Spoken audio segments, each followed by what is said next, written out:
Assalamualaikum warahmatullahi wabarakatuh. Kami dari kelompok 7 ingin mempresentasikan tentang anggaran jangka panjang. Kali ini kami akan mempresentasikan anggaran jangka panjang dengan 5 anggota kelompok, yaitu Banu Arba'i Nugroho, Bagus Imam Prakoso, Rova Pirgana, Irfan Fauzianto, dan Muhammad Saiful Sidik. Tanpa lama-lama, ini dia presentasi dari kelompok kami. Baik, saya Banu Arba'i Nugroho. Kali ini saya akan memulai presentasi pada kelompok ini. Sebelumnya kita akan membahas tentang anggaran jangka panjang, tapi pertama ini saya akan membahas tentang anggaran. Anggaran menurut Henry Simamora tahun 1999 adalah rencana terperinci yang menunjukkan bagaimana sumber daya diharapkan dapat dikelola untuk digunakan selama periode jangka waktu tertentu, atau bisa kita simpulkan itu anggaran merupakan rencana keuangan yang digunakan untuk mengelola sumber daya dan untuk memenuhi suatu tujuan. Di sini kita akan lebih jelas ya untuk membahas tentang anggaran jangka panjang. Jadi anggaran jangka panjang memang ditujukan untuk melakukan rencana keuangan untuk jangka waktu yang panjang atau biasanya lebih dari 1 tahun. Dan juga anggaran jangka panjang ini biasanya kita sebut juga anggaran modal ya, dan juga ini untuk melakukan anggaran investasi, biasa capital budgeting. Namun ada juga anggaran jangka panjang itu juga tidak harus merupakan anggaran modal ya. Jadi anggaran jangka panjang diperlukan juga sebagai dasar penyusunan untuk jangka waktu yang pendek. Melanjutkan materi yang sebelumnya disampaikan oleh Mas Banu. Di sini ada fungsi anggaran. Fungsi anggaran ada 4. Yang pertama itu sebagai alat pengendalian.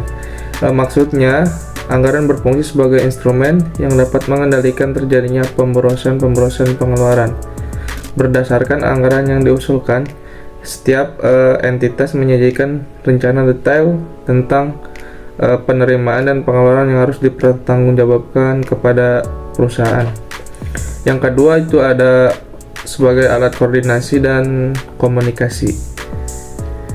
Maksudnya anggaran merupakan instrumen untuk melakukan koordinasi antara bagian dari perusahaan. Sebagai alat komunikasi, anggaran berfungsi sebagai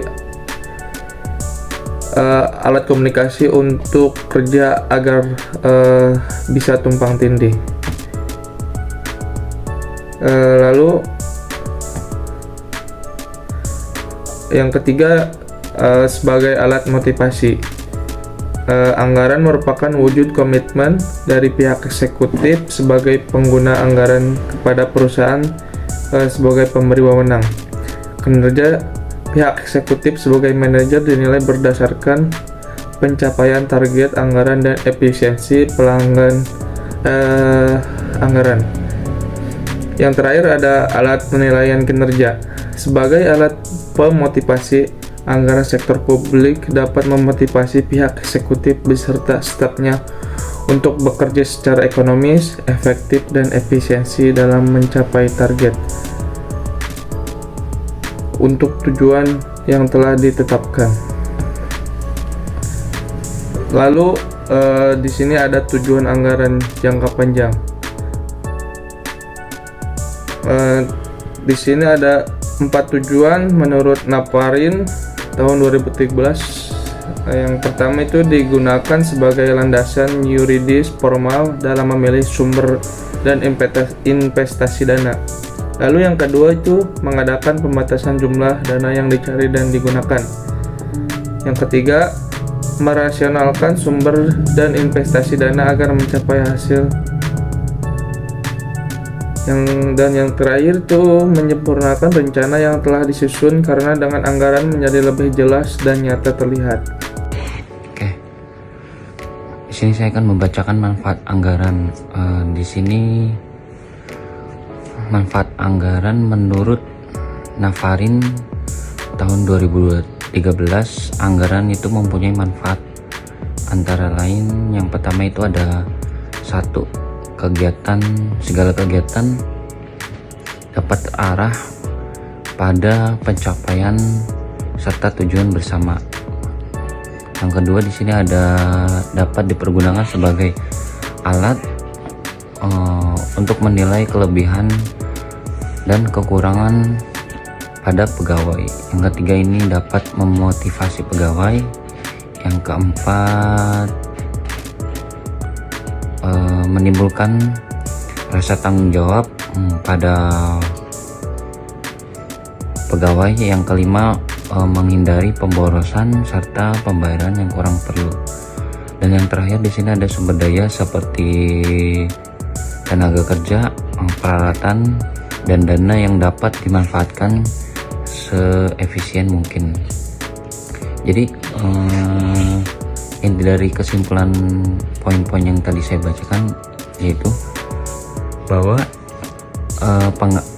penganggaran memiliki manfaat dalam untuk membantu organisasi untuk mencapai tujuan mereka dengan lebih efisien serta yang pastinya efektif.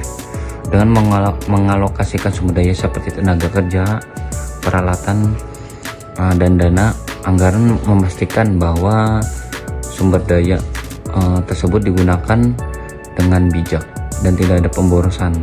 Selain itu juga anggaran juga dapat membantu dalam menilai kelebihan dan kekurangan pegawai sehingga dapat digunakan sebagai alat untuk mengidentifikasi area di mana area tersebut memerlukan untuk perbaikan.